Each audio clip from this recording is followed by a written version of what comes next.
तो 14 जुलाई को चंद्रयान 3 लॉन्च हुआ। ये अराउंड 23 अगस्त तक चांद तक पहुंचने वाला है। तो ये टोटल 40 डेज ले सकता है चांद तक पहुंचने में। लेकिन इससे पहले कुछ जो मिशन थे, जैसे चाइना का मिशन था, ये 4 दिन में चांद तक पहुंच गया था। सोवियत यूनियन का लूना ये मिशन जो था, लूना 1, ये 36 आवर में चांद तक पहुंचा था। और नासा का अपोलो 11 ये 4 डेज में चांद तक पहुंचा था। तो चंद्रयान 40 दिन क्यों ले रहा है चांद तक पहुंचने में, यही आज हमें जानना है। तो स्टार्ट करते हैं। तो इसका आंसर काफ़ी सिंपल है कि इसरो के पास इतना technologically advance and powerful rocket नहीं है जो चंद्रयान को डायरेक्टली मून सरफेस तक पहुंचा सके, जैसा नासा के अपोलो के केस में हुआ था। तो हम अपोलो मिशन के वक्त नासा ने सैटर्न 5 लॉन्च व्हीकल यूज़ किया था। इस पावरफुल लॉन्च व्हीकल की वजह से अपोलो ने डायरेक्ट पाथ को फॉलो किया और 4 डेज में वो चांद के सरफेस तक पहुंच पाया। But Chandrayaan completely different approach follow कर रहा है, डिफरेंट पाथ फॉलो कर रहा है। आपको इमेज में चंद्रयान का path red and blue colour में दिखाई देगा।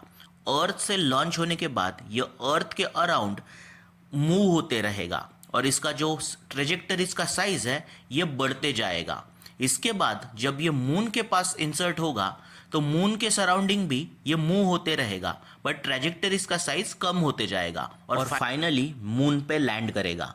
इस स्ट्रेटजी में पाथ लॉन्गर है, बट फ्यूल कम कंज्यूम होता है और अफोर्डेबल है, जो अपने आप में एक बहुत बड़ा अचीवमेंट है। इंडिया ने इसी स्ट्रेटजी का यूज़ करके मंगलयान भी कंप्लीट किया था। अभी हमें ये जानना है कि इस प्रोसेस में ऑर्बिट कैसे चेंज हो रहा है। ये ऑर्बिट का इंक्रीज होना या डिक्रीज होना, ये जानना ज़रूरी है। इसरो के साइंटिस्ट अर्थ और मून का ग्रेविटी यूज़ कर रहे हैं ये पाथ फॉलो करने के लिए। जब भी कोई ऑब्जेक्ट अर्थ के अराउंड रिवॉल्व करेगा तो उसका पाथ इलिप्टिकल होगा, मीन्स ऑर्बिट ये इलिप्टिकल शेप में होगा। अब इस इलिप्टिकल शेप में एक पॉइंट क्लोजेस्ट रहेगा और एक पॉइंट फारदेस्ट रहेगा। तो इस इलिप्टिकल ऑर्बिट में जो क्लोजेस्ट पॉइंट होता है उसे पेरिजी कहा जाता है और जो फारदेस्ट पॉइंट होता है उसे एपोजी कहा जाता है। तो पेरिजी जो कि अर्थ का क्लोजेस्ट पॉइंट है ऑब्जेक्ट से, वहां पे अर्थ का ग्रेविटेशनल पुल हाईएस्ट होता है, इसलिए ऑब्जेक्ट का स्पीड भी ज़्यादा होता है। इस पॉइंट पे जो ऑनबोर्ड इंजन है वो फायर करता है और उससे एक्चुअली उसका स्पीड फर्दर बढ़ जाता है, pushing it into higher and more elongated orbit. और इस तरीके से जो ऑब्जेक्ट है वो अपना ऑर्बिट चेंज कर सकता है। इस प्रोसेस को रिपीट किया जाएगा और इस प्रोसेस में ऑब्जेक्ट जो है नई ऑर्बिट और एलोंगेटेड ऑर्बिट में एंटर करेगा और एक समय पे एस्केप वेलोसिटी अचीव होने की वजह से वो अर्थ के एटमॉस्फेयर से बाहर निकलेगा और मून की तरफ जाएगा।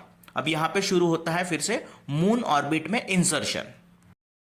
यहाँ पे जो मेथड यूज हो रहा है उसे स्लिंग शॉट मेथड और ग्रेविटी असिस्ट मेथड कहा जाता है। ये लॉन्च होने के बाद अर्थ के अराउंड रोटेट करेगा और डिफरेंट पाथ फॉलो करके ये मून की तरफ जाएगा। तो यहाँ पे लॉन्गर पाथ लिया जा रहा है, लेकिन लॉन्गर पाथ लिया जा रहा है इसका मतलब फ्यूल ज़्यादा बर्न नहीं हो रहा है। फ्यूल सिर्फ एक ही पॉइंट पे बर्न होगा ऐसे यहाँ पे, दैट इज़ पेरिजी पे। जब आपको ऑर्बिट चेंज करना है तभी इंजन फायर करेगा और ऑर्बिट चेंज होगा। अदरवाइज जो इलिप्टिकल ऑर्डर फॉलो कर रहा है, पाथ फॉलो कर रहा है यहाँ पे ऑब्जेक्ट, वो ग्रेविटी की वजह से फॉलो कर रहा है, इसलिए इसे ग्रेविटी असिस्ट मेथड कहा गया है, जिसमें मोस्ट ऑफ द पाथ ये ग्रेविटी की वजह से फॉलो हो रहा है और सिर्फ ऑर्बिट चेंज करने के लिए फ्यूल यूज़ होता है, इसलिए ओवरऑल फ्यूल कंजम्पशन कम है।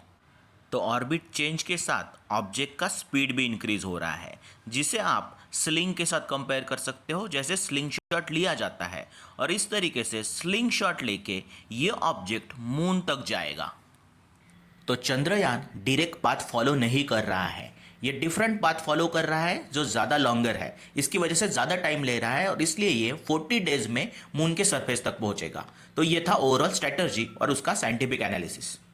इसके बाद ये मून के अराउंड भी इलिप्टिकल पाथ में मूव होते रहेगा, बट यहाँ पे इसका इलिप्टिकल जो ऑर्बिट है वो डिक्रीज होते जाएगा और फाइनली ये 100 किलोमीटर तक आएगा मून सरफेस से, जहाँ से ये लैंड होने के लिए ट्राई करेगा।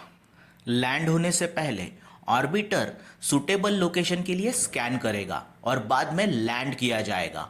बट यहाँ से लैंडर के बाद काम शुरू होता है रोवर का। लैंडर ये सिर्फ वहाँ पे लैंड कर रहा है, लेकिन इसके बाद जो भी आपने डेटा कलेक्शन या फिर सैंपल कलेक्शन के बारे में सुना होगा वो काम रोवर करता है। तो दोनों में डिफरेंस होता है। ऐसी तीन चीजें होती है, ऑर्बिटर जो ऑर्बिट करते रहता है, लैंडर जो लैंड करता है वहां पे, और उसके बाद मूविंग जो ऑब्जेक्ट होता है that is called as rover. तो चंद्रयान में लैंडर का नाम विक्रम है, दैट इज विक्रम लैंडर, और रोवर का नाम प्रज्ञान है, दैट इज प्रज्ञान रोवर। तो इस तरीके से ये इसका टेक्निकल इंफॉर्मेशन है। अब जानते हैं कि इसरो मून के साउथ पोल में क्यों इतना इंटरेस्टेड है। तो उसके कई रीजन है, उसमें वन ऑफ द रीजन है साउथ पोल पे जो क्रेटर्स है वो अनटच है bye sunlight for billions of year. यहाँ पे हमें ऐसा जियोलॉजिकल डेटा मिल सकता है, रिकॉर्ड मिल सकता है, जिससे हम मून के बारे में और सोलर सिस्टम के ओरिजिन के बारे में समझ सकते हैं। सेकंड रीजन है साउथ पोल के परमानेंटली शैडोड एयर क्रेटर्स में वाटर होने के चांसेस है आइस फॉर्म में, ऐसा साइंटिस्ट का एक एस्टिमेट है।